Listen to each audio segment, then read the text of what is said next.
Hello दोस्तों, नमस्कार। Santoshi IAS में आप सभी का स्वागत है। आज बहुत ही इम्पोर्टेंट आपका टॉपिक है दक्षिण भारत की नदियाँ। यहाँ से हर बार आपके पेपर में क्वेश्चन आ जाता है। तो चलते हैं आज घटना चक्र के नोट्स में। ठीक है, जो आपका हैंड रिटन नोट्स आता है उसमें घटना ये दक्षिण भारत की नदियाँ रिवीजन कर लेते हैं। यहाँ पर आज मेरा एक ही एम है कि आपको जितनी भी सहायक नदियाँ हैं, जितनी भी प्रायद्वीपीय नदियाँ हैं, उन सबकी स्थिति को बताना। ठीक है, तो चलते हैं, देखते हैं आज क्या क्या है। तो ये देखिए, हैंड रिटन नोट्स में पूरे घटना चक्र का जो चैप्टर है इसका लिखा गया है। ठीक है, ये मतलब आपके जो बुक में थ्योरी दिया रहता है और जो बॉक्स में कोई घटना चक्र के क्वेश्चन दिया रहता है और आंसर एक्सप्लेन किया रहता है, वही सब आपको यहाँ पर एक हैंड रिटन फॉर्म में मिल जाता है। इसका पीडीएफ आप चाहे तो टेलीग्राम चैनल नीचे लिंक दिया गया है डिस्क्रिप्शन बॉक्स में, उससे डाउनलोड कर सकते हैं और आप खुद से रिवीजन कर सकते हैं। ठीक है, तो यहाँ पर इसके बाद जितने भी क्वेश्चन आपके प्रीवियस ईयर में आए हैं उनको करते हैं। आप इनको थ्योरी को पढ़ने के बाद सभी क्वेश्चन खुद कर देंगे। ठीक है, तो चलते हैं, हम शुरू करते हैं। यहाँ पर हमारा घटना चक्र का हिस्ट्री और ज्योग्राफी, ठीक, अल्टरनेट डे पे चल रहा है। ठीक है, इस सबको आप देख सकते हैं। पूरी पीडीएफ आपको टेलीग्राम चैनल पे मिल जाएगी, वहाँ से आप ले सकते हैं। ठीक है, और जब आपका ये आपका ज्योग्राफी, इंडियन ज्योग्राफी ख़त्म हो जाएगा तब आपका एक कंपाइल पीडीएफ आपके टेलीग्राम चैनल पर सेंड कर दिया जाएगा। ठीक है, तो चलते हैं, हम शुरू करते हैं। जो लोग नए होंगे प्लीज़, अच्छा लगेगा तो शेयर सब्सक्राइब कर दीजिएगा। ठीक है, तो चलते देखते हैं दक्षिण भारत की नदियाँ। ठीक है, तो ये देखिए, यहाँ पर जितनी भी नदियाँ दे रही हैं दी हैं, ये सब दक्षिण भारत की नदियाँ हैं। तो इन्हीं के बारे में आज हम डिस्कशन करने वाले हैं। देखिए, जो दक्षिण भारत की नदियाँ हैं दो भागों में डिवाइड की जाती है। ठीक है, दक्षिण भारत की नदियाँ, मान लीजिए एक ऐसी नदियाँ होती है जो आपके पूरब की तरफ बहती है, मतलब इस साइड बह रही है, वो किसका निर्माण करती है, वो डेल्टा का निर्माण करती है। ठीक है, और जो इस साइड नदियाँ बह रही है, कुछ नदियाँ हैं जो इस साइड बहती हैं। ठीक है, ये किसका निर्माण करती है, एस्चुरी का निर्माण करती है, ज्वार नद मुख। ठीक है, तो एस्चुरी का निर्माण करती हैं ये इस साइड की नदियाँ। तो एक चीज़ याद रखिएगा, जितनी नदियाँ बंगाल की खाड़ी में गिरेंगी सभी डेल्टा का निर्माण करेंगी, और जितनी नदियाँ ये अरब सागर में गिरेंगी वो किसका निर्माण करेंगी, वो एस्चुरी का निर्माण करेंगी। अब देखिए, हम तो आपको एक फिगर दिखा देते हैं कौन सा डेल्टा है कौन सा एस्चुरी है। ये फिगर आप देख रहे होंगे। ठीक है, इसीलिए मैं फिगर आपके लिए लाता हूँ। ये आपको क्या दिख रहा है, इस फिगर में बताइए और इस फिगर में बताइए, इसमें आपको कौन सा डेल्टा दिख रहा है और कौन सा एस्चुरी दिख रहा है। तो ये वाला जो आपका ऊपर वाला फिगर है, इसमें एस्चुरी बनती हुई दिखाई दे रही है, क्योंकि ये देखिए पानी आ रहा है लाइक ए नर्मदा ताप्ती, ये आ रहा है और ये पहाड़ों से नीचे गिर रहा है। क्योंकि जब आपका ये पश्चिमी घाट है तो पश्चिमी घाट ऊंचाई पे है ये, और ये जो इसका नीचे समुद्र है उसका एरिया नीचे है, तो जो पानी गिरता है वो जलप्रपात, इसीलिए अधिकतर जलप्रपात कहाँ पर है, पश्चिमी घाट पर ही मिलते हैं। ठीक है, ना कि पूर्वी घाट पर। ठीक है, तो ये ऐसे देखिए, ये नदियां हैं डायरेक्ट कि कहाँ पर गिर रही हैं, डायरेक्ट समुद्र में गिर रही है। तो जो डायरेक्ट समुद्र में गिरती हैं वो एस्चुरी बनाती हैं, क्योंकि ऊपर ऊपर से गिरती है, जलप्रपात भी निर्माण करती है। और ये देखिए, ये जैसे सुंदरबन डेल्टा, ये देखिए, ये जो नदियाँ हैं ये किसका निर्माण करें, छोटे छोटे डेल्टाओं का, ऐसे ही डेल्टा बनते हैं। ठीक है, तो हमेशा याद रखेंगे, जो इस साइड की नदियाँ होगी पूर्वी की साइड बहेंगी, इस साइड में पूरब की साइड, तो जो पूरब की साइड नदियाँ बहेंगी वो किसका निर्माण करेंगी, वो डेल्टा का निर्माण करेंगी, और जो इस साइड की नदियाँ बहेंगी वो एस्चुरी का निर्माण करेंगी। इस टाइप का क्वेश्चन आपके पेपर में कई बार आ चुका है। अब देखिए, प्रायद्वीपीय भारत की जो प्रमुख नदियाँ बंगाल की खाड़ी में गिरती हैं, प्रमुख नदियों की बात, बहुत सी गिरती हैं लेकिन जो प्रमुख नदी हैं प्रायद्वीप भारत की, उसमें कौन कौन सी हैं, महानदी, गोदावरी, कृष्णा, कावेरी, ये सभी किसका निर्माण करती हैं, डेल्टा का निर्माण करती है। अब आपके पेपर में यहीं से क्वेश्चन इसी फिगर से आया है। ठीक है, इस फिगर से क्या क्वेश्चन आया है, पूछा है कि स्वर्ण रेखा, ये जो आपको स्वर्ण रेखा, थोड़ा सा मैं फिगर को जूम कर देता हूँ, देखिए ये स्वर्ण रेखा जो है, ये महानदी जो है, ये महानदी के बाद गोदावरी पूछा था, गोदावरी के बाद कृष्णा पूछा था, कृष्णा के बाद पेन्नार पूछा था, पेन्नार के बाद कावेरी और बैगई। अब मैं क्या बताने चाह रहा हूँ, आप समझ गए होंगे कि मैं ऐसी नदियों का नाम ले रहा हूँ पूर्व की तरफ ऐसी नदियाँ बह रही हैं जो बंगाल की खाड़ी में गिर रही हैं, वो उत्तर से दक्षिण में हैं यही नदियाँ। ठीक है, ये क्वेश्चन आपका आईएएस में पूछा गया है, अभी नीचे मैं क्वेश्चन भी दिखाऊंगा। ठीक है, ये पूछा गया था, इनको अरेंज करिए, उत्तर से दक्षिण, नॉर्थ से साउथ में अरेंज करिए। तो नॉर्थ में साउथ में अरेंज करने में स्वर्ण रेखा पहली नदी, स्वर्ण रेखा के बाद महानदी आएगी, महानदी के और कई नदी आएंगी लेकिन यही आपका दिया था। इसके बाद गोदावरी नदी आएगी। ठीक है, कृष्णा नदी, पेन्नार नदी, कावेरी, बैगई लास्ट में। ठीक है, तो एक बार मैं फिर पढ़ देता हूँ, स्वर्णरेखा, महानदी, गोदावरी, कृष्णा, पेन्नार, कावेरी और बैगई। ठीक है, ये आईएएस का क्वेश्चन है, इसको याद कर लीजिए, हो सकता है आपके पेपर में आ जाए। ठीक है, अब देखते हैं, लेकिन जो नर्मदा है, तापी है, माही है, साबरमती है, ठीक है, ये सब नदियाँ कहाँ पर अरब सागर में गिरती हैं, जिसका ज्वार मुख का निर्माण करती है। ठीक है, तो नर्मदा, तापी, माही नदी अभी सबके बारे में पढ़ेंगे एक एक। ये किसका निर्माण करती है, ज्वार नदमुख। एक बार क्वेश्चन आपके पेपर में पूछा गया था, कहाँ की नदियों में घाटों का अभाव पाया जाता है। अब मैं यहाँ पर कहूँगा कि यहाँ पर आप घाट बताइए, तो कहाँ बताएंगे, यहाँ आप ऊपर पहाड़ पे, नीचे समुद्र में, तो यहाँ घाट नहीं मिलने वाला है। लेकिन अगर यहाँ पर देखेंगे, बंगाल की खाड़ी की नदियाँ जो बंगाल में की खाड़ी में गिरती हैं, वो क्या पूर्वी साइड की नदियाँ, वो क्या घाटों का, ये घाट बने, ये घाट का निर्माण करती है। ठीक है, कितना भी घाट चाहिए तो आपको मिल जाएगा। ठीक है, घाट ही घाट यहाँ पर हैं।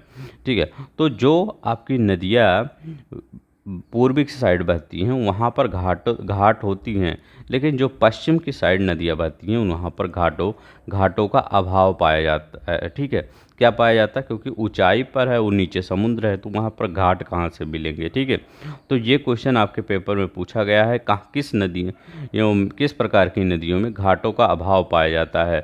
तो पश्चिम की साइड में जो नदियाँ बहती हैं, मतलब इस साइड जो नदियाँ बहती हैं, यहाँ घाटों का अभाव पाया जाता है। ठीक है, चलते हैं, हम देखिए नर्मदा नदी के बारे में बात करते हैं। ठीक है, अगर देखा जाए, नर्मदा नदी का उद्गम मैकाल पर्वत की अमरकंटक चोटी से होता है। ठीक है, नर्मदा नदी का उद्गम कहाँ होता है, ये देखिए नर्मदा नदी आपको दिख रही है, यहीं पर मैकाल पर्वत है। ठीक है, इसी के मैकाल पर्वत का अमरकंटक एक चोटी है। ठीक है, यहीं अमरकंटक की चोटी से इस साइड सोन नदी बह जाती है, जो पटना में जाके मिल जाती है, और इस साइड जो नर्मदा नदी इस बहती है, जो आपको अरब सागर में जाके गिरती है। तो ये यहीं से किसका निर्माण होता है, ये यहाँ से नर्मदा नदी निकलती है। ठीक है, तो ये देखिए उद्गम कहाँ होता है, नर्मदा नदी का मैकाल चोटी से, वो अमरकंटक चोटी से, याद है, मैकाल पर्वत के अमरकंटक चोटी से। ठीक है, विशेषता क्या है, अरब सागर में गिरने वाली प्रायद्वीपीय भारत की सबसे बड़ी नदी है। अब यहाँ सिर्फ आ गया है अरब सागर। ठीक, अगर मैं यहाँ अरब सागर ना लिखता तो लिख देता प्रायद्वीपीय भारत की सबसे बड़ी नदी है, तो ये गलत होता। यहाँ मैं लिखा हूँ अरब सागर में, अगर प्रायद्वीपीय भारत की सबसे बड़ी नदी बोला जाए तो वो गोदावरी नदी है, ना कि नर्मदा। लेकिन यहाँ पर क्या लिखा गया है, अरब सागर में गिरने वाली सबसे बड़ी नदी। ये विशेषता यहाँ जो लिखा गया है, ये क्वेश्चन के फॉर्म में पूछा गया था कि अरब सागर में गिरने वाली सबसे बड़ी नदी कौन है। वहाँ पर क्या है, अरब सागर लोग देखे नहीं, और प्रायद्वीपीय भारत की सबसे बड़ी नदी गोदावरी ऑप्शन में दिया था, वही लगा के चले आए थे, तो वो गलत हो गया था।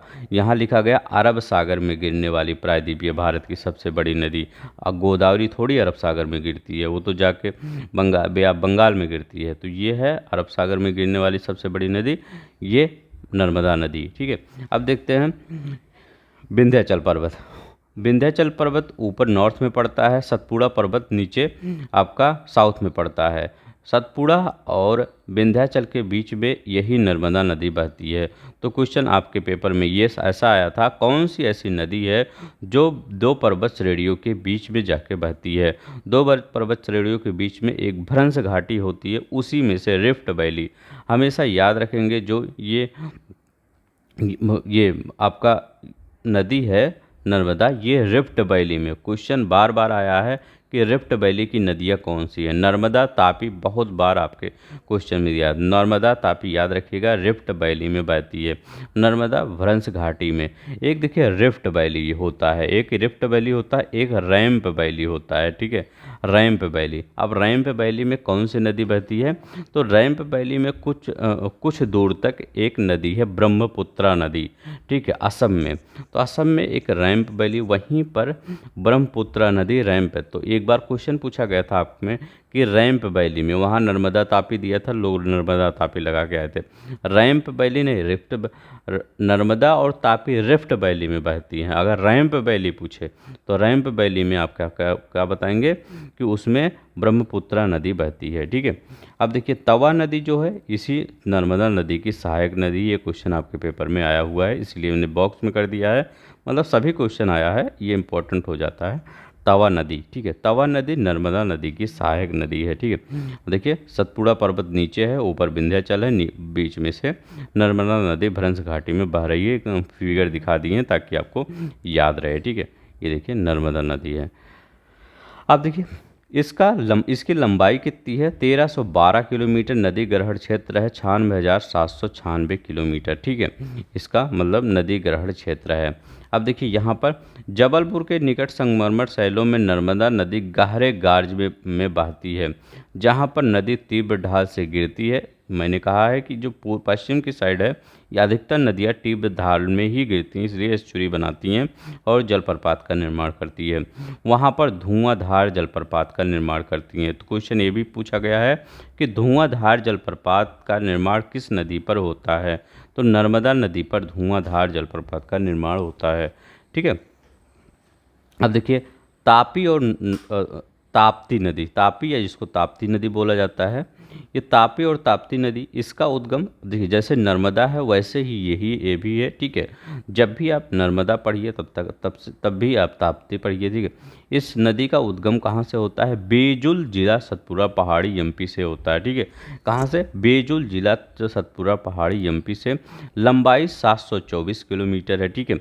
अगर देखा जाए यही अगर प्रायद्वीपीय भारत की अगर द्रोणों की बात की, सबसे कम बेसिन किसका है, इसी ताप्ती नदी का है, ठीक है।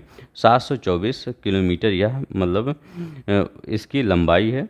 अपवाह क्षेत्र 65,145 वर्ग किलोमीटर। अपवाह क्षेत्र मतलब क्या होता है, कहाँ कहाँ से यह नदी पास होती है, ठीक है। मध्य प्रदेश, महाराष्ट्र, गुजरात से प्रवाहित होती हुई यह नदी अरब सागर में ज्वार मतलब एस्चुरी का निर्माण करती है, ठीक है, ताप्ती नदी। तो याद रखिएगा ये नर्मदा और ताप्ती दोनों एस्चुरी बनाती हैं, दोनों रिफ्ट वैली में गिरती हैं, ठीक, वो रिफ्ट वैली में बहती हैं।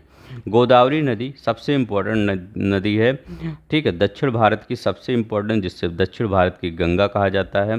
देखिए दक्षिण की गंगा बहुत जगह लिखा रहता है, कावेरी नदी बहुत जगह लिखा रहता है, गोदावरी नदी, लेकिन जो आपका एनसीईआरटी कहता है, क्या लिखा रहता है एनसीईआरटी में, एनसीईआरटी में हमेशा दक्षिण की गंगा गोदावरी दिया रहता है। तो आप यही याद करके जाइए, ठीक है। अगर ऑप्शन में गोदावरी ना हो, कावेरी हो, तब लगाइए। अगर गोदावरी है तो गोदावरी लगाइए, क्योंकि आप अगर कहीं मतलब आपको मांगा जाएगा कि आप ये कहाँ लिखा गया, तो आप एनसीईआरटी दिखा सकते हैं, जो कि गवर्नमेंट की बुक होती है, ठीक है। तो दक्षिण की गंगा गोदावरी नदी, ठीक है, एनसीईआरटी में गोदावरी ही बोला जाता है, दक्षिण गंगा, ठीक है। और सभी किताब में कभी कहीं कहीं कावेरी दिया जाता है, तो उससे मतलब देखिए, सिर्फ एनसीईआरटी आप देखिए। प्रायद्वीपीय भारत की सबसे लंबी नदी है, प्रायद्वीपीय भारत की अगर सबसे लंबी नदी की बात करें तो यही है। इसकी लंबाई क्या है, 1465 किलोमीटर लंबाई है। उद्गम त्र्यंबकम नासिम महाराष्ट्र में। मुहाना बंगाल की खाड़ी में गिर जाती है, देखिए बंगाल की खाड़ी में गिर जाती है। और डेल्टा का निर्माण, अभी दो ऊपर जो नदियाँ नर्मदा तापी पढ़ाए थे, वो कहाँ पर, ये अरब सागर में एस्चुरी का निर्माण करती है। पहली नदी हम बता रहे हैं जो डेल्टा का निर्माण करती है, गोदावरी नदी। त्र्यंबकेश्वर, नासिक के त्र्यंबकेश्वर से निकलती है, नासिक का महाराष्ट्र में। प्रायद्वीपीय नदियों में सबसे बड़ा अपवाह तंत्र, अभी हमने क्या बताया, अगर मैं पूछता अरब सागर में गिरने वाली प्रायद्वीपीय सबसे बड़ी नदी तो नर्मदा। सिर्फ यहाँ पर प्रायद्वीपीय मतलब चाहे अरब सागर पूछा जाए चाहे बे ऑफ बंगाल पूछा जाए, टोटली अगर मिला लिया जाए सबसे बड़ी नदी यही है। ठीक है, इसका द्रोणी कहाँ है, इसका बेसिन कहाँ है, द्रोणी मतलब बेसिन, बेसिन मतलब क्या, इसकी जो नदी है, जो ये नदी जाती है और किस किस राज्यों से, क्योंकि इसमें कुछ छोटी छोटी नदियाँ मिलती होंगी, वो किसी राज्य से ही होके बहती होगी, तो उसका पूरा बेसिन ले लिया जाता है। ठीक है, मान लीजिए जैसे ये नदी बह रही है, बेसिन क्या होता है, ये नदी बह रही है, तो यहाँ पर ये मान लीजिए महाराष्ट्र से बह रही है, इधर एमपी से एक नदी आ जा रही है, इधर छत्तीसगढ़ से एक नदी आ जा रही है, तो पूरा बेसिन इसीलिए ले लिया जाता है कि कहाँ पर कितने राज्यों में इसका बेसिन फैला हुआ है, द्रोणी मतलब बेसिन। अब देखिए महाराष्ट्र में लगभग 50% इसी का है, मतलब महाराष्ट्र में ही लगभग 50% बहती है गोदावरी नदी। ठीक है, तेलंगाना में, आंध्र प्रदेश में इसका बेसिन फैला हुआ है, मध्य प्रदेश में, उड़ीसा, छत्तीसगढ़, कर्नाटक, पुडुचेरी जो यनम में है। ठीक है, यहाँ पर इसके बेसिन फैले हुए हैं। अब देखिए इसके मतलब सहायक नदियाँ देख लीजिए, अभी आप इसमें, क्योंकि अब आपके पेपर में इसको कम पूछा गया है, मतलब सिर्फ मैं इसलिए बता दे रहा हूँ कि नहीं तो आप कंफ्यूज हो जाएं कौन सी लेफ्ट बैंक ट्रूटी है राइट बैंक, इस पर ज़्यादा ध्यान ना देके अभी सिर्फ आप इस पर ध्यान दे दीजिए कि कौन कौन सी नदी गोदावरी नदी की सहायक नदी है। ठीक है, इस पर ध्यान, क्योंकि यही बार बार क्वेश्चन पूछा गया है। ये देखिए मैंने नदी बता दिया, ये बे ऑफ बंगाल है और ये नासिक का त्र्यंबकेश्वर है। अब देखिए जो जो नदी इस साइड है वो लेफ्ट बैंक, जो इस साइड है राइट बैंक ट्रिब्यूटरी है। तो देख लेते हैं कौन कौन सी, क्योंकि बार बार आपके पेपर में इस अब ये चाहे आप गोदावरी चाहे कृष्णा कावेरी किसी की बात करें, ये सहायक नदी इनकी पूछी गई है। तो कौन सी नदी, सिर्फ कौन सी, दूधना नदी, तो याद रखेंगे, पहले ही दूधना नदी याद रखेंगे। परवरा नदी, मूला नदी, ठीक है, गोदावरी की दूधना नदी इंपॉर्टेंट है, परवरा नदी सबसे ज़्यादा इंपॉर्टेंट है। जो जो इंपॉर्टेंट बोल रहा हूँ वो सब तो याद ही कर लीजिए, दूधना नदी, परवरा नदी, ये दोनों याद कर लीजिए। पूड़ा नदी एमपी के बैतूल से निकलती है। पूड़ा नदी, देखिए परवरा और पूड़ा दो है। ठीक है, जो पूड़ा है वो लेफ्ट में मिलती है, जो परवरा है वो राइट में। मंजीरा नदी अहमदनगर की पहाड़ियों के बालाघाट से निकलती है, तो ये मंजीरा नदी है। पेनगंगा, वर्धा, वेनगंगा, ठीक है, ये सब मिलके प्राणहिता बनाती हैं। तो पेनगंगा, वर्धा, वेनगंगा, प्राणहिता, ठीक है। तो पेनगंगा, वर्धा, वेनगंगा ये पूछा जाता है कि किसकी सहायक नदी हैं, तो पेनगंगा, वर्धा नदी और वेनगंगा, तो ये दक्षिण भारत की ये गंगा कहलाती है। तो पेन गंगा है, बेन गंगा तो है ही है, तो वर्धा नदी, ठीक है, और प्राणहिता, तो चाहे आपसे पेन गंगा पूछे, चाहे वर्धा नदी पूछे, चाहे वेन गंगा पूछे, चाहे प्राणहिता पूछे, क्योंकि ऐसे याद करिए प्राणहिता, तो प्राणहिता क्या है, ये दक्षिण भारत में इतनी बड़ी नदी है जिससे लोगों को प्राण ही बचता है, क्योंकि बहुत ज़्यादा दूर में ये फैली हुई है। ठीक है, चाहे वो जानवर हो, चाहे मनुष्य हो, चाहे पेड़ पौधे हों, सभी को प्राण की रखवाली करती है गंगा, ये दक्षिण भारतीय गंगा नदी। कौन सी, गोदावरी। तो पेन गंगा, वर्धा किसी को पेन नहीं होने देती, ठीक है, पानी से अपने, वर्धा, ठीक है, और वेन गंगा, प्राणहिता। अब देखिए यहाँ पर पूर्णा और परवरा और दूधना नदी, ठीक है, ये मंजीरा नदी याद रखिएगा। और यहाँ पर देखिए इंद्रावती, इंद्रावती गोदावरी की सबसे बड़ी सहायक नदी है। ठीक है, याद रखेंगे इंद्रावती गोदावरी की सबसे बड़ी सहायक नदी है। सबरी नदी उड़ीसा से निकल कर गोदावरी में मिल जाती है। ठीक है, मलगेर नदी छत्तीसगढ़ पीसीएस में ये आया है, छत्तीसगढ़ पीसीएस वाले ध्यान देंगे, पूछा था कि मलगेर नदी किसकी सहायक नदी है, तो मलगेर सबरी नदी की सहायक नदी है, और सबरी किसकी सहायक नदी है, कह सकते हैं ये गोदावरी की सहायक नदी है। तो मतलब ये उपनदी एक हुई, तो उपनदी क्या होती है, सहायक नदी की सहायक नदी। ठीक है, तो ये मलगेर नदी बैलाघाट पहाड़ी से, वो बैलाडीला पहाड़ी से निकलती हुई सबरी नदी में मिल जाती है, और फिर सबरी नदी कहाँ मिल जाती है, सबरी नदी गोदावरी में मिलके वेस्ट ऑफ बंगाल में चली जाती है। ठीक है, तो चलते इतना याद रखेंगे, कौन, दूधना, परवरा, पूड़ा, पेनगंगा, वर्धा, वेनगंगा, प्राणहिता, ठीक है, मंजीरा, सबरी, इंद्रावती, मलगेर नदी, ठीक है। अब चलते हैं कृष्णा के बारे में देखते हैं। कृष्णा नदी कहाँ से निकलती है?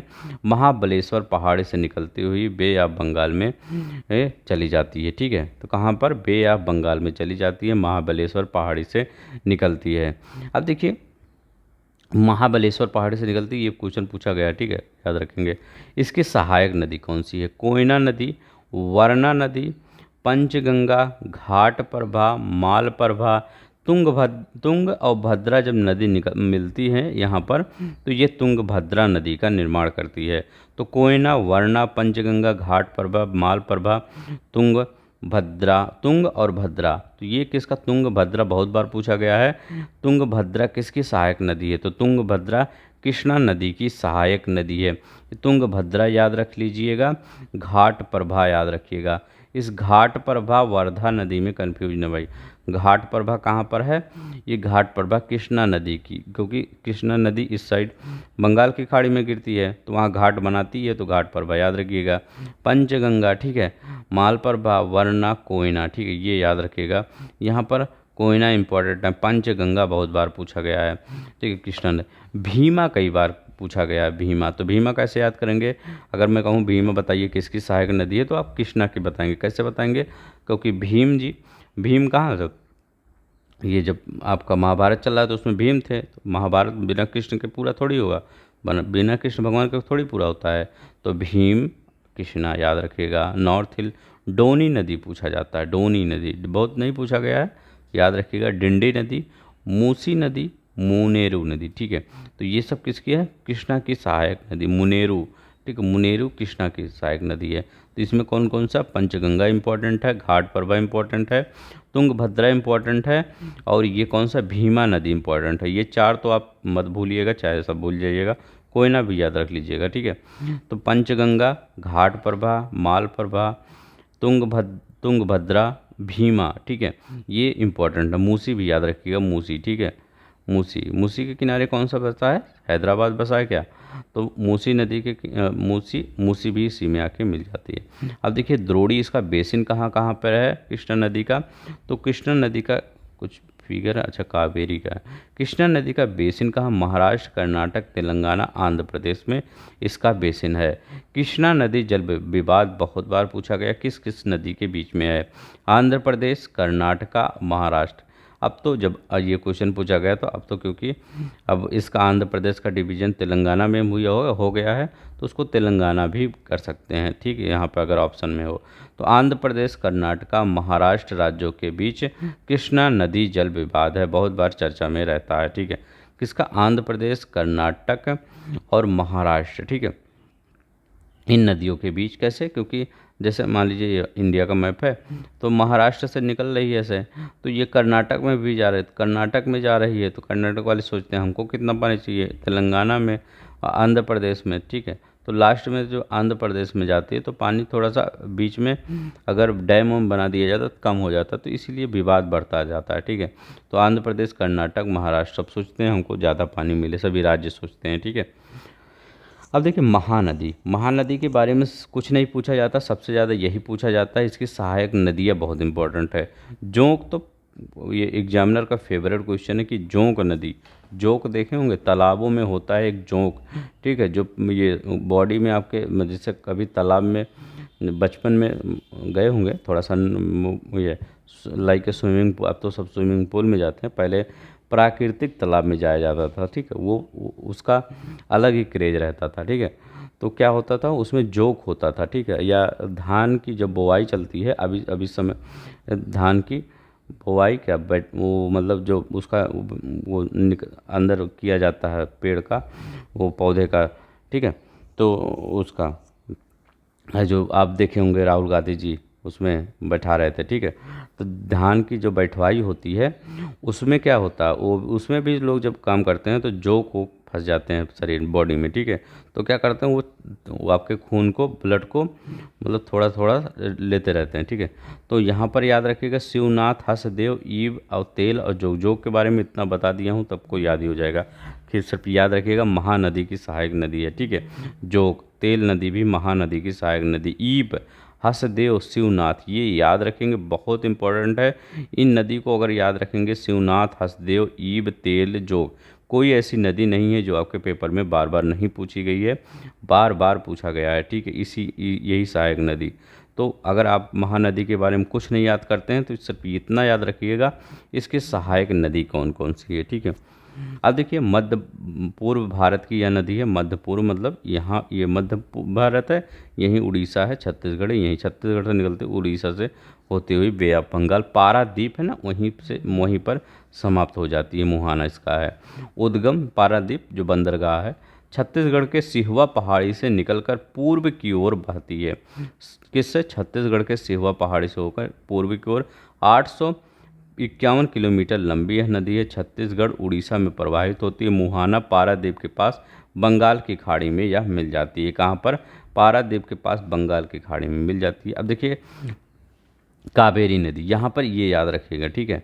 देखिए, अब यह नदी छत्तीसगढ़ उड़े, लेकिन इसका बेसिन बहुत जगह भी बेसिन में बताएंगे, क्योंकि बेसिन से भी क्वेश्चन है। देखिए, अभी देखिए यहाँ पर महानदी का अगर बेसिन देखा जाए तो छत्तीसगढ़, उड़ीसा, झारखंड, महाराष्ट्र, एमपी।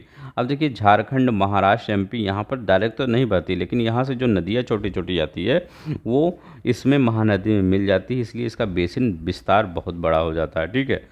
तो अभी चलते हैं यहाँ पर, देखते हैं कर्नाटक के कोडागु जिले के ब्रह्मगिरी पहाड़ी से। तो तीनों याद रखेंगे। कर्नाटक का कौन है? ब्रह्मगिरी पहाड़ी से निकलती है, और ये कृष्णा नदी महाबलेश्वर पहाड़ी से निकलती है, और ये जो आपका ये नर्मदा नदी है वो त्र्यंबकेश्वर नासिक से निकलती है। तो तीनों में कंफ्यूज मत होइएगा, ठीक है। कृष्णा नदी ये क्या महाबलेश्वर से निकलती है, तो ठीक है, महाबली, ठीक है। तो भगवान महाबली याद रखेंगे, महाबली, कृष्ण भगवान महाबली ही जैसे थे, ठीक है, एक ही मतलब उनका नाम ही वैसे ही, ठीक है। तो महाकृष्णा, तो महाबलेश्वर, ठीक है। कावेरी, ब्रह्मगिरी, ठीक है। तो ब्रह्मगिरी, कावेरी याद रखिए। अब देखिए, इसकी सहायक नदी याद रखिएगा कावेरी की, हेमावती, काबिनी, ठीक है। हेमावती, कामनी, सिमसा, भवानी। सबसे ज़्यादा इंपॉर्टेंट काबनी है और हेमावती, ये दोनों इंपॉर्टेंट है, ये दोनों याद रखिएगा। अकरावती, नोइल, अमरावती, ये इंपॉर्टेंट है, ठीक है।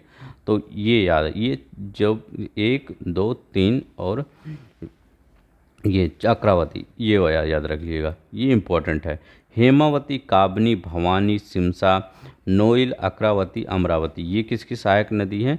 ये आपकी किसकी सहायक नदी है? कावेरी की सहायक नदी है। ये देखिए, मैप में भी लाया हूँ मैं, ये देखिए कावेरी नदी बह रही है, ये वाला जो है कावेरी नदी। यहाँ पर हेमावती नदी है, सिमसा है। तो हेमावती, सिमसा लेफ्ट बैंक में जा रही है, और राइट बैंक में काबनी है।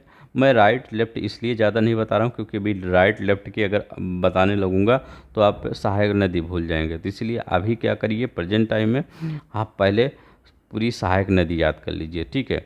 ऐसे ही हमेशा पढ़ना चाहिए। जब लगे कि हाँ थोड़ा सा कठिन लग रहा है तो पहले छोटे छोटे पार्ट में डिवाइड कर लीजिए। अभी क्या करिए, सिर्फ आप सहायक नदी तीनों की, चाहे गोदावरी, कृष्णा, कावेरी, तीनों की सहायक नदी बार बार पूछा जाता है, और महानदी की, ठीक है, याद कर लीजिए।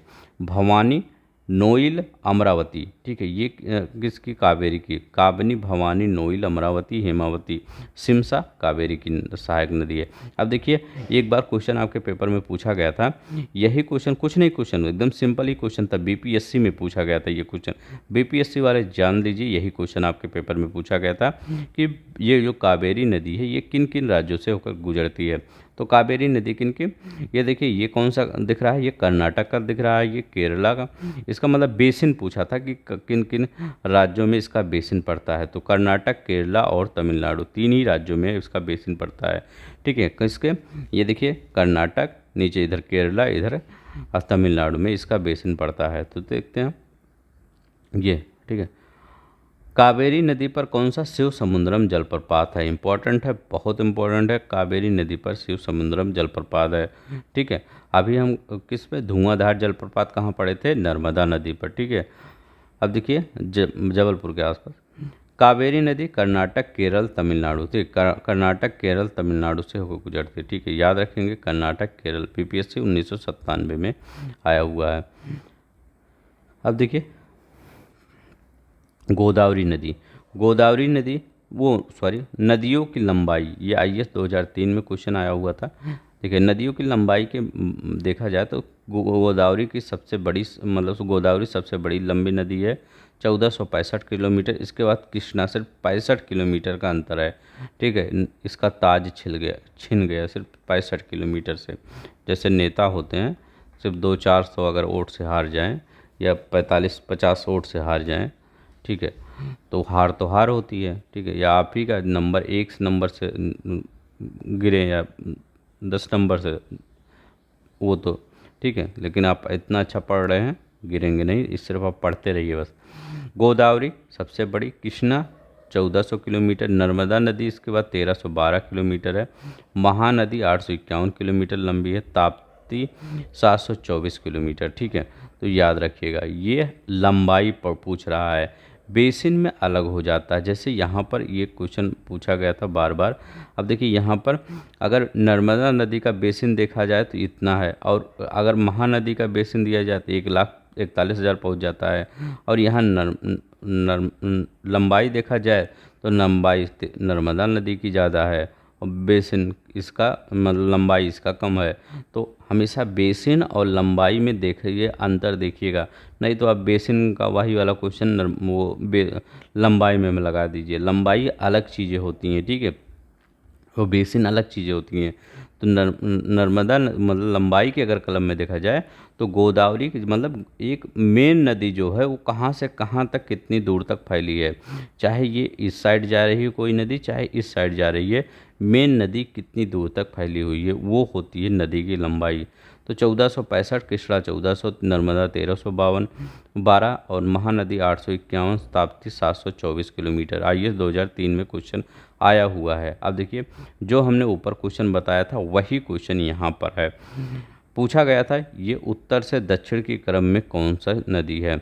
ऊपर स्वर्णरेखा नदी है, फिर महानदी आती है, फिर गोदावरी आती है, कृष्णा आती है, पिन्नार, कावेरी बह गई। ये सीक्वेंस आप याद कर लीजिए, ठीक है। इसी सीक्वेंस में बार बार क्वेश्चन पूछ लिया जाता है। आईएएस का फेवरेट क्वेश्चन है कि जो यहाँ की नदियाँ हैं इनको उत्तर से दक्षिण के क्रम में लगाना। स्वर्णरेखा, महानदी, गोदावरी, कृष्णा, पेन्नार, कावेरी और बैगई, ठीक है, ये याद रखिएगा। ऊपर भी बता चुके हैं। केरल में पूर्व की तरफ प्रवाहित होने वाली, आइए इसमें क्वेश्चन जानते क्या पूछा गया था कि केरल में पूर्व की तरफ कोई नदी नहीं प्रवाहित होती। मतलब पूर्व की तरफ किसकी बात कर रहे हैं कि मतलब केरल में, ये मान लीजिए केरल है, करें इधर कोई नदी नहीं प्रवाहित होती, सभी नदी इधर ही चली जाती है। तो ये गलत है। जैसे पेन्नार उन्नार जाती है ना, पेरियार और यार, तो क्या होता है, पेन्नार नहीं पेरियार, पेन्नार तो इस साइड जाती है, ठीक है, पेरियार, तो पेरियार इस साइड जाती है। तो कह रहे हैं ये सभी नदियाँ पश्चिम की जाती हैं, पूरब में कोई नहीं जाती। पूरब में जाती हैं 3 नदियाँ, पंबार, भवानी, कबानी, ठीक है। तो ये देखिए भवानी और कबानी जो नदी थी, ये अभी देखिए हम पढ़े थे, भवानी और कबानी किसकी सहायक नदी थी, ये कावेरी की सहायक नदी थी। ये पूर्व की तरफ बहती हैं, ठीक है। तो याद रखेंगे, इसलिए ये क्वेश्चन पूछा था कि लोग सोचें कि पूरब की तरफ नहीं, ये सब पश्चिम की तरफ, यही केरल बगल में है तो इसे बगल में समुद्र में छोड़ देता होगा पानी, नहीं। कुछ नदियाँ क्या होती हैं पूरब की तरफ भी बहती हैं, पंबार, भवानी, कबानी, ठीक है, याद रखिएगा। ये दोनों कावेरी की सहायक नदी हैं। तो ये दोनों तीनों कहाँ पूरब की तरफ बहती हैं। महानदी का विस्तार कितना है, विस्तार छत्तीसगढ़, उड़ीसा, झारखंड, महाराष्ट्र, एमपी। अब ये मत सोचिएगा मैं इसको बार बार क्यों बता रहा हूँ, क्यों बता रहा हूँ जानते हैं, बार बार भी मैं 3-4 बार इसको बता चुका आपको, क्यों बता रहा हूँ। ये क्वेश्चन आपके पेपर में 2 बार आया है। यूपीपीसीएस 2021 में आया है, आर ओ में भी आया है और यूपीपीसीएस में भी आया है, ठीक है। इसीलिए इस क्वेश्चन को बार बार पूछा जाता है आपके पेपर में। यही चारों नदी दे देंगे, महानदी दे देंगे, नर्मदा देंगे, कावेरी देंगे, ताप्ती देंगे। पूछा जाएगा किसका बेसिन सबसे बड़ा है, तो किसका बेसिन सबसे बड़ा है, देखिए महानदी का 1,41,000 किलोमीटर इसका बेसिन है। नर्मदा की 98,796 किलोमीटर है। कावेरी की बेसिन 81,155 वर्ग किलोमीटर है। ताप्ती की बेसिन 65,165। भी क्वेश्चन में दिखाऊंगा तो आपको पता चलेगा कि हाँ किसका। इसका बेसिन मध्य प्रदेश, महाराष्ट्र, गुजरात में, कर्नाटक, केरल, तमिलनाडु, पुडुचेरी में फैलता है, ठीक है। अब चलते हैं क्वेश्चन कर लेते हैं, अभी आपको पता चलेगा कैसे कैसे क्वेश्चन आया। इन पश्चिम वाहिनी नदियों में कौन दो पर्वत श्रेणियों के बीच में बहती है? तो ऊपर कौन सी पर्वत श्रेणी है? विंध्याचल। नीचे कौन सी पर्वत श्रेणी है? सतपुड़ा। यहाँ पर कौन सी नदी बह रही है? नर्मदा नदी बहती है, भ्रंश घाटी में बहती है। रैंप घाटी में कौन सी नदी बहती है? ब्रह्मपुत्र। भ्रंश रिफ्ट वैली में नर्मदा। तो यहाँ पर इसका आंसर हो जाएगा नर्मदा नदी। कावेरी नदी का उद्गम बताइए। कावेरी नदी का उद्गम कहाँ पर होता है? तो ये कावेरी नदी का उद्गम ब्रह्मगिरी पहाड़ियों से होता है। यूपीपीसी 2011 और आरओआर 2013 में पूछा गया है ब्रह्मगिरी पहाड़ियों से, अभी हम बताए हैं। ठीक है, एक बार फिर मैं दिखा देता हूँ कावेरी नदी। ये देखिए, कर्नाटक के कोडाकू जिले में ब्रह्मगिरी पहाड़ी है। कर्नाटक का कोडाकू जिला ब्रह्मपुरी गिरी पहाड़ी, यहाँ पूछा गया था क्वेश्चन ये। अब ये पूछा जाता है कहाँ पर गिरेगी, मान लीजिए कभी पूछा गया तो तिरुचिरापल्ली के निकट बंगाल की खाड़ी में ये गिरती है। ठीक है, अब यहाँ पर देखते हैं, पहला क्वेश्चन, दो क्वेश्चन हो गया। यहाँ देखते हैं, प्रायद्वीपीय भारत में पूर्व की दिशा में नदियों का उत्तर से दक्षिण क्रम में क्या है? तो पूर्व की दिशा में बहने वाली नदियों का जो उत्तर से दक्षिण के क्रम में कौन कौन सी है? तो पहले कौन से पढ़े हैं? देखिए, आईएएस 2002 में क्वेश्चन आया है। तो कौन सी नदी? पहले स्वर्ण रेखा नदी पढ़े हैं। ठीक है, स्वर्ण रेखा नदी के बाद कौन सी नदी पढ़े हैं? महानदी पढ़े हैं। महानदी के बाद गोदावरी आती है, गोदावरी। ठीक है, गोदावरी के बाद कृष्णा आता है, पेन्नार आता है, कावेरी आता है, वैगई आता है। ठीक है, यही आपका सही है। एक बार फिर देखते हैं। ठीक है, स्वर्ण रेखा, महानदी, गोदावरी, कृष्णा, पेन्नार। अब यहाँ आप ये मैं आपको फिगर दिखाता हूँ। ये देखिए, स्वर्ण रेखा है इधर, यह महानदी है, फिर इंद्रावती बीच में पड़ जाती है, गोदावरी पूछा था, गोदावरी के बाद कृष्णा है, गोदावरी पहले ऊपर आएगा फिर कृष्णा आएगा, याद रखिएगा, नहीं तो आप गोदावरी पहले कर दीजिए। पहले गोदावरी फिर कृष्णा फिर पेन्नार फिर कावेरी फिर वैगई। ठीक है, तो ये देखिए, यही मैंने आपको बताया, पहले गोदावरी लिख दीजिए, कृष्णा लिख दीजिए, पेन्नार कावेरी वैगई। कौन सा एक सही नहीं है? लिखा गया है कावेरी नदी का उद्गम आंध्र प्रदेश से होता है। कहाँ पे? आइए दो है। अभी मैं कितनी बार बताया हूँ, ये कावेरी नदी का उद्गम कोडाकू के पहाड़ी से के ब्रह्मगिरी से होता है। ठीक है, ब्रह्मगिरी पहाड़ी से। ठीक है, तो ये कहाँ गया आपका? ये देखिए, बार बार मैं कर्नाटक के कोडाकू जिले के ब्रह्मगिरी पहाड़ी से कावेरी का उद्गम होता है। कर्नाटक के कोडाकू जिले के ब्रह्मगिरी पहाड़ी से कावेरी का उद्गम होता है। तो ये देखिए, आप तो आपको याद ही हो गया, इतनी बार मैं बता दिया हूँ। मेरे साथ पढ़ने का यही फ़ायदा है आपको, कई बार आपको यही गलत है, आपको सब सही है। देखते हैं सब कैसे सही है। महानदी का उद्गम छत्तीसगढ़ के पठार से होता है, एकदम सही है। गोदावरी नदी का उद्गम महाराष्ट्र के नासिक त्र्यंबकेश्वर से होता है, एकदम सही है। ताप्ती नदी का उद्गम मध्य प्रदेश से होता है, एकदम सही है। ठीक है, तो यही आपका सी वाला गलत है। निम्नलिखित भारतीय नदियों में कौन एस्चुरी बनाती है? तो एस्चुरी कौन बनाती है? ताप्ती, नर्मदा एस्चुरी बनाती है। ये सब डेल्टा बनाती हैं, क्योंकि ये इस साइड में बहती हैं, तो इसीलिए सब डेल्टा बनाती हैं। ये ताप्ती इस साइड में बहती है, तो इसलिए ताप्ती एस्चुरी बनाती है। कौन सी नदी उड़ीसा में अपना डेल्टा बनाती है? उड़ीसा में अपना डेल्टा कौन बनाती है? तो उड़ीसा में महानदी ही बनाएगी अपना डेल्टा। ठीक है, पारादीप के पास। तेल नदी किसकी सहायक नदी है? तो तेल नदी, इसमें देखिए बीपीएससी 2016 में आया है, यहाँ पर ऑप्शन में महानदी नहीं दिया है। तेल, जोग, शिव नाथ, हसदेव, ये सब नदी किसकी है? तो ये महानदी की सहायक नदी है। तो तेल नदी यहाँ उपरोक्त में से कोई नहीं, क्योंकि ये महानदी की सहायक नदी है। निम्नलिखित नदियों के घाटों में किनके जल का अभाव नीचे दिए गए सही उत्तर। तो मतलब किनमें घाटों में किनमें जल का अभाव होता है? तो घाटों में किनमें जल का अभाव होता है?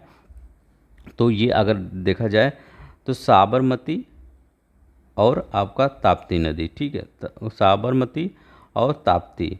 ठीक है, साबरमती घाट और ताप्ती घाट, इसमें जल का घाटों में किनमें जल का अभाव होता है? क्योंकि यही आपका इस साइड बहती हैं। ठीक है, तो यही है। कृष्णा घाट, कावेरी घाट में मतलब जल का अभाव नहीं होता। ठीक है, यहाँ पर डेल्टा, तो यहाँ पर पहला और दूसरा सही हो जाएगा। ठीक है, लोअर पीछे 2002 में क्वेश्चन आया हुआ था।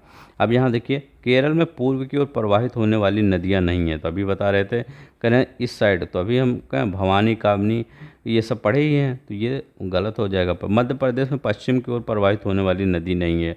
मध्य प्रदेश में पश्चिम की ओर नर्मदा तो जा ही रही है अमरकंटक के पठार से, तो ये भी गलत हो जाएगा। तो ना तो एक ना तो दो, आईएएस 2009 में क्वेश्चन आया है। ठीक है, तो ये भी गलत, ये भी गलत। तो ऐसे ऐसे क्वेश्चन आपके पेपर में स्टेटमेंट में अब आ रहे हैं, तो आर ओ में मतलब याद करिए, ऐसे ही स्टेटमेंट में क्वेश्चन आएंगे। निम्नलिखित में कौन सा बेसिन की क्षेत्र में सबसे बड़ी, देखिए वही मैं बार बार बता रहा, 2022 में 2021 में आया है क्वेश्चन। ठीक है, न कौन सी, यहाँ पर कोई भी महानदी नहीं लगाएगा, क्योंकि उसको वो सोचेगा कि नर्मदा बड़ी है तो यही होगी। ठीक है, नहीं, महान, यहाँ पर आंसर आपका डी होगा। महानदी जो है वो सबसे बड़ी सहायक नदी है, याद रखिएगा, वो सहायक नहीं, इसकी बेसिन, इसका बेसिन सबसे बड़ा है। ठीक है, महानदी का बेसिन 1,41,000 किलोमीटर। एक बार फिर मैं दिखाता हूँ उसको। ठीक है, सिर्फ आपको सब्सक्राइब लाइक करना है, बस मैं आपको पूरी रटा ही दूंगा।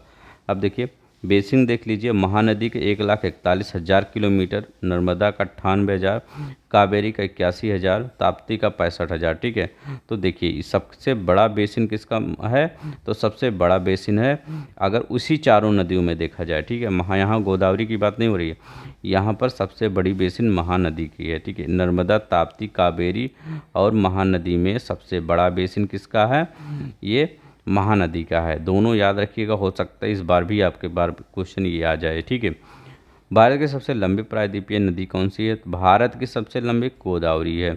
भारत की सबसे लंबी प्रायद्वीपीय नदी है, अच्छा वही 2 बार आया गोदावरी। चलिए अब देखिए नदियों पर विचार कीजिए। ठीक है, गोदावरी की सहायक नदी कौन सी है, तो गोदावरी की सहायक नदी कौन कौन सी है बताइए, इंद्रावती है कि नहीं, तो ये तो है ही है। क्यों, क्योंकि ये इसलिए क्योंकि यही सबसे बड़ी सहायक नदी है, तो सबसे बड़ी थोड़ी छोड़ सकते हैं।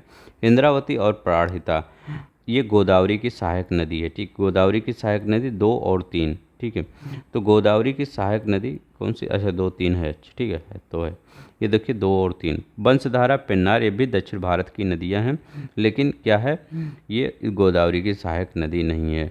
गोदावरी की सहायक नदी में जैसे प्राणहिता हो गया, ठीक है, प्राणहिता हो गया, वेनगंगा हो गया, मनेर हो गया, मनेर याद रखिएगा, सबरी हो गया, ठीक है सबरी, इससे मंजीरा हो गया, मंजीरा, पूड़ा हो गया, परवरा हो गया, ये किसकी बता रहे हैं, ये गोदावरी की बता रहे हैं। परवरा हो गया, दूधना हो गया, ये सब किसकी सहायक नदी हैं, ये सब इसी की सहायक नदी है, गोदावरी नदी की। अब देखिए निम्नलिखित में विचार कीजिए, क्या है, कौन सी नदी पूर्वी घाट से निकलती है। देखिए पूर्वी घाट से कौन सी, आईएएस 2021 में क्वेश्चन आया है, देखिए कितना अच्छा क्वेश्चन है। तो ब्राह्मणी और स्वर्ण रेखा, पूर्वी घाट मतलब इस साइड के, ठीक है, तो स्वर्ण रेखा अभी हम ऊपर ही पढ़ा रहे थे, स्वर्ण रेखा एक बार फिर मैं दिखा देता हूँ। ठीक है, ये कहाँ गया, ये देखिए स्वर्ण रेखा पूर्वी घाट में नहीं है, ये देखिए स्वर्ण रेखा, यहीं पर ब्राह्मणी एक नदी है, वो भी इसी रांची के पठार से होता है। ठीक है, तो ब्राह्मणी और स्वर्ण रेखा का उद्गम कहाँ से होता है, रांची के पठार से होता है। ठीक है, यहाँ गया, कहाँ गया, अब यहाँ पर देखते हैं, ये हो गया, हाँ हाँ, ये स्वर्ण रेखा और ब्राह्मणी ये कहाँ से, ये पूर्वी घाट की है। ठीक है, दोनों नदियाँ हैं। ठीक है, लेकिन ये नागावली और वंशधारा, ठीक है, तो ये कहाँ की, ये रांची के पठार, हाँ, नागावली और वंशधारा ये पूर्वी, इनका भी पूर्वी घाट से होता है उद्गम। ठीक है, तो यहाँ पे याद रखिएगा जो नागावली और ये ब्राह्मणी और स्वर्ण रेखा है, इनका ये तो इधर ही जाती हैं, लेकिन याद रखिएगा ये तो ये, लेकिन ये जानते हैं ये रांची के पठार से होता है। और यहाँ पर पूछा क्या गया है, पूर्वी घाट से कौन सी निकलती हैं। ठीक है, तो ये, हाँ, ये मतलब ये जो स्वर्ण रेखा है पूर्वी घाट की तरफ जाती है, लेकिन ये नहीं पूछा गया है, पूछा गया है पूर्वी घाट से क्या कौन सी नदी निकलती है। तो ये जो आपका ब्राह्मणी और स्वर्ण रेखा है ये रांची के पठार से निकलती है। देखिए क्वेश्चन कन्फ्यूज किया था, ठीक है, इसमें, ठीक है, आईएएस 2021 का क्वेश्चन है, थोड़ा सा कंफ्यूज करेगा ही। यहाँ पर देखिए अलग टाइप से क्वेश्चन है, पूछा गया था कौन सी पूर्वी घाट से निकलती है, मतलब इसी साइड में ये पूर्वी घाट है, यहीं से कौन सी नदी निकलती है। तो यहाँ पूर्वी घाट से कौन सी नदी निकलती है, नागावली और वंशधारा, ये पूर्वी घाट से दोनों नदियाँ निकलती हैं। कौन सी, नागावली और वंशधारा पूर्वी घाट से निकलती है, और ये ब्राह्मणी और स्वर्ण रेखा रांची के पठार से निकलती है। ये याद रखिएगा। देखिए इसमें थोड़ा सा आप अगर यहाँ से थोड़ा सा पढ़ने में गलती अब कर दिए, देखिए मतलब क्वेश्चन ही चेंज हो गया। तो याद रखिएगा, अलग ये क्वेश्चन है।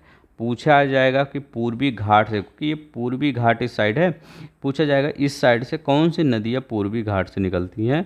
तो पूर्वी घाट से नागावली, वंशधारा पूर्वी घाट से निकलती हैं, लेकिन जो ब्राह्मणी स्वर्णरेखा नदी इसी साइड ये भी नदियां हैं, लेकिन ये रांची के पठार से निकलती हैं। ठीक है, अच्छा क्वेश्चन, बहुत ही अच्छा क्वेश्चन है। ऐसे ही क्वेश्चन आप पढ़ने की कोशिश कीजिए, ठीक है, ताकि इसी टाइप के क्वेश्चन आप वहाँ पर अगर आ जाए तो कर लीजिए। ऐसे क्वेश्चन कोई वो नहीं है कि आपके भी पेपर में आ जाए, आर ओ में या आपके लोअर पीसीएस में या पीसीएस में, ठीक है, कहीं भी आ सकता है ये क्वेश्चन। ठीक है, तो ये क्वेश्चन याद रखेंगे। पूर्वी घाट से नागावली वंशधारा निकलती, या आपके पेपर में सिर्फ यही एक पूछ सकता है कि पूर्वी घाट से कौन सी नदी निकलती, वहाँ पे एक ऑप्शन दे सकता है वंशधारा, ठीक है, और कई ऑप्शन दे सकता है कई नदियों के। तो याद रखिएगा वंशधारा पूर्वी घाट से निकलती है।